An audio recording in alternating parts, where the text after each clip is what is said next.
Assalamualaikum Sobat Football United. Ringan amatiran ala gua, Bodo Glimt ya akan menjadi partai kedua dari Ruben Amorim di ajang yang berbeda. Kali ini menghadapi Bodo Glimt ini di Europa League. Gue sudah bikin previewnya dan di situ juga gue sebutkan kalau sebenarnya dari sisi hasil sih ini Manchester United harus menang ya, karena baru menang sekali menghadapi PAOK. Dan kalau Manchester United bisa menang, maka posisinya akan naik dan ini semakin mendekati jalur playoff 8 besar. Nah, terkait dengan pertandingan tersebut, seperti biasa juga ada konferensi pers yang dilakukan oleh Ruben Amorim. Ada beberapa informasi dan juga pernyataan ya terkait dengan pertandingan tersebut dan juga keadaan di Manchester United. Langsung aja gue ambil sumbernya dari Manchester Evening News. Lisandro Martinez ini disebutkan oleh Ruben Amorim ini tersedia untuk pertandingan menghadapi Bodo Glimt, tapi tidak dengan Harry Maguire. Ya, dia memberikan informasi bahwa Lisandro Martinez ini siap, tapi tidak dengan Harry Maguire. Leny Yoro ini ikut latihan. Kita percaya banyak terkait dengan Leny Yoro dan kita mempersiapkan jalan yang terbaik untuk bisa memulai dengan Leny Yoro. Dan ini akan menjadi partai pertama di Old Trafford bagi Ruben Amorim. Dia mengatakan ini akan menjadi waktu yang spesial. Saya hanya ingin menang pertandingan ini. Sebelum pertandingan ya, ini seperti kayak sensasi yang baru. Setelah peluit, ini akan menjadi seperti pertandingan biasa. Kita memiliki banyak pertandingan dan kita ini memulai sesuatu. Kita akan berusaha untuk memenangkan setiap pertandingan, tidak hanya fokus ke pertandingan ini, dan kita memiliki ide yang jelas tentang bagaimana kita ingin bermain. Ruben Amorim juga memberikan pendapat terkait dengan rotasi yang mungkin akan dilakukan. Skuad ini sudah terpisah. Kalau Bruno Fernandes latihan besok ya, karena sebelumnya dia ini tidak bisa latihan untuk 2 hari. Dia hanya bisa latihan dengan pelan-pelan ya. Beberapa pemain lainnya ini akan bermain ya, dan beberapa pemain lainnya akan berlatih di hari selanjutnya. Terkait dengan pergantian di tengah musim. Sebentar ini ada Bruno Fernandes yang memberikan pendapat ya. Jadi memang ada 2 pendapat ini dari Ruben Amorim dan juga Bruno Fernandes. Gua akan sampaikan ke Sobat Football United keduanya ya, masing-masing pernyataan yang diberikan oleh Bruno Fernandes juga. Dia mengatakan kalau pergantian manajer di tengah musim, ketika Anda mengganti seorang manajer di tengah musim ini karena ada hal yang tidak sesuai dengan yang Anda inginkan. Kalau hal ini tidak sesuai dengan yang Anda inginkan ya, semuanya harus mengambil tanggung jawab. Seperti yang telah saya katakan sebelumnya, lebih mudah nampaknya untuk menyingkirkan seorang manajer daripada 15 atau 20 pemain. Terkait dengan permainan menyerang, Bruno Fernandes mengatakan Anda harus terus beradaptasi di ide-ide yang berbeda, sistem yang berbeda. Anda harus terus beradaptasi. Ini tidak sulit ya untuk saya melakukan serangan di posisi yang berbeda. Saya mencoba untuk mengerti pertandingan ataupun permainan dan juga menjadi seorang kapten dan memberikan pesan dari bench ya, dari manajer kepada para pemain di atas lapangan. Dan memiliki pengetahuan di semua posisi serta mengetahui pergerakan-pergerakan ini juga merupakan peran dari saya. Mungkin yang ingin gue bahas sedikit terkait dengan tadi yang dikatakan oleh Bruno Fernandes terkait dengan pergantian manajer di tengah musim ya. Kalau memang dilakukan ini tentu saja ada hal yang tidak bagus, yang tidak bisa bekerja dengan baik.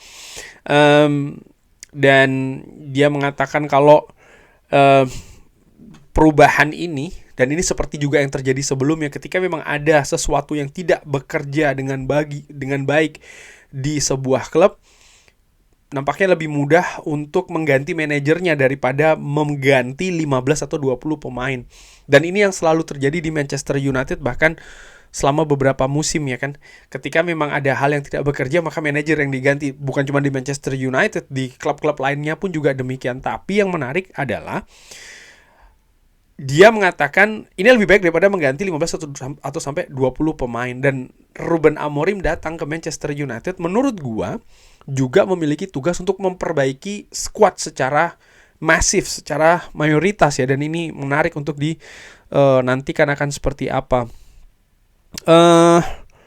Ada situasi antara Ruben Amorim dengan Ed Sheeran setelah pertandingan menghadapi Ipswich. Dia memberikan pendapat terkait dengan hal itu. Di Portugal ini sangat berbeda.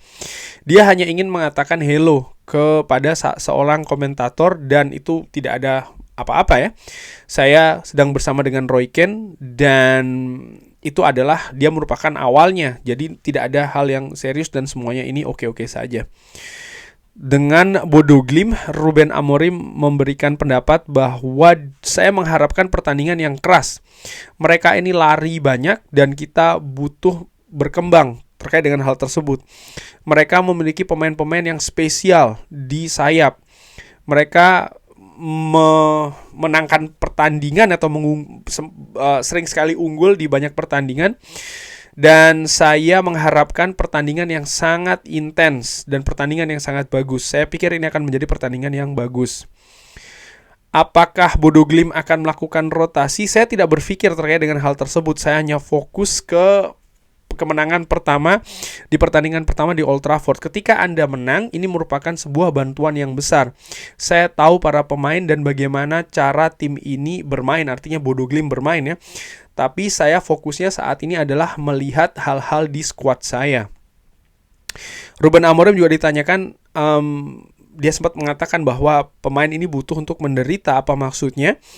Dia mengatakan ini merupakan liga yang berbeda. Ini sangat lebih keras jika dibandingkan dengan Portugal. Tapi saya juga memiliki pengalaman ya. Saya juga memiliki pemain yang berpengalaman yang bermain di tim nasional dan memiliki banyak pertandingan tanpa harus berlatih banyak.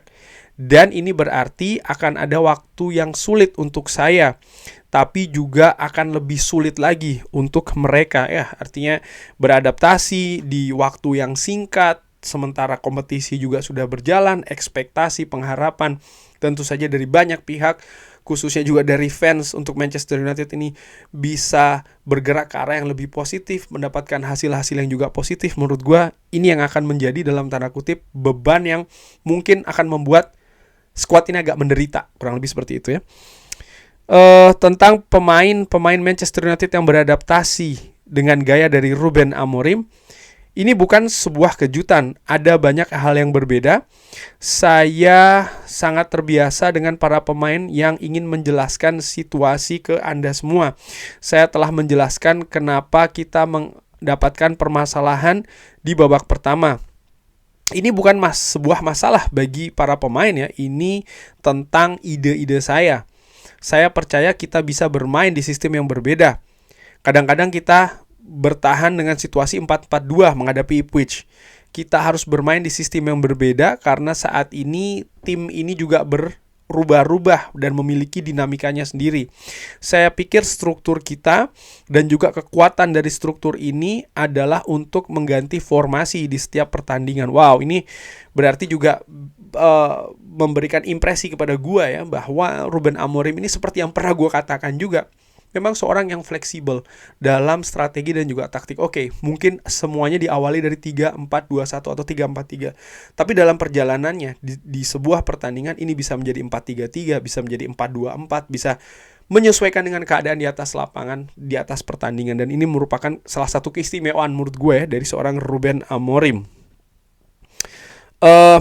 Terkait dengan kekurangan pencetak gol, saya pikir ada kekhawatiran terkait dengan hal tersebut, tapi kita juga harus berkembang sebagai sebuah tim.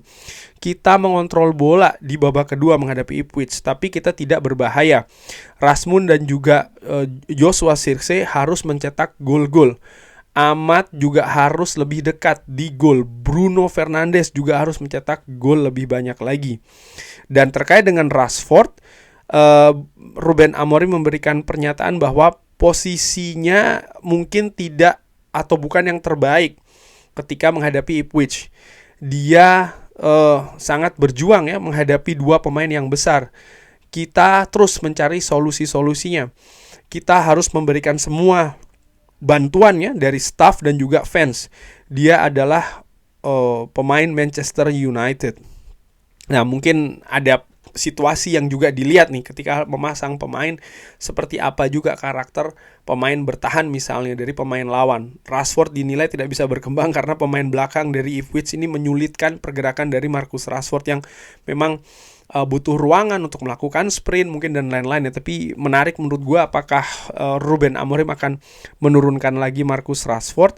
Dan terkait dengan ketersediaan pemain ya, tadi disebutkan Lisandro Martinez sudah siap, tapi gue ragukan apakah akan ditampilkan dari awal ya. Besar kemungkinan akan diberikan menit bermain ya. Seperti gue katakan di preview, nampaknya dari periode menghadapi Ipswich sampai dengan akhir musim nanti akan ada banyak pergantian, ada banyak percobaan, ada banyak mungkin starting 11 yang berbeda-beda dari Manchester United. Pun juga Ruben Amorim akan memasukkan pemain dengan maksimal di atas lapangan, mengganti formasi. Periode dari pertandingan awal bersama dengan Ruben Amorim di tengah musim ini sampai dengan akhir musim nanti, ini tentang assessment, tentang analisa, tentang uji coba untuk mempersiapkan tim ini supaya bisa berlari lebih kencang, bukan di musim ini tapi di musim depan. Menurut gue seperti itu, dan ini menghadapi Bodo Glimt juga tidak berbeda. Namun yang menarik bahwa Ruben Amorim di pertandingan awalnya pertamanya di Old Trafford juga sangat mengincar kemenangan. Kita lihat akan seperti apa, mudah-mudahan bisa mendapatkan kemenangan dan juga proses adaptasi ini terus berjalan ya. Kurang lebih seperti itu. Bagaimana menurut Sobat Football United? Seperti biasa silahkan drop di kolom komen. Terima kasih sudah menyaksikan. Jangan lupa like, sholat, dan juga subscribe. Wassalamualaikum warahmatullahi wabarakatuh. Thank you.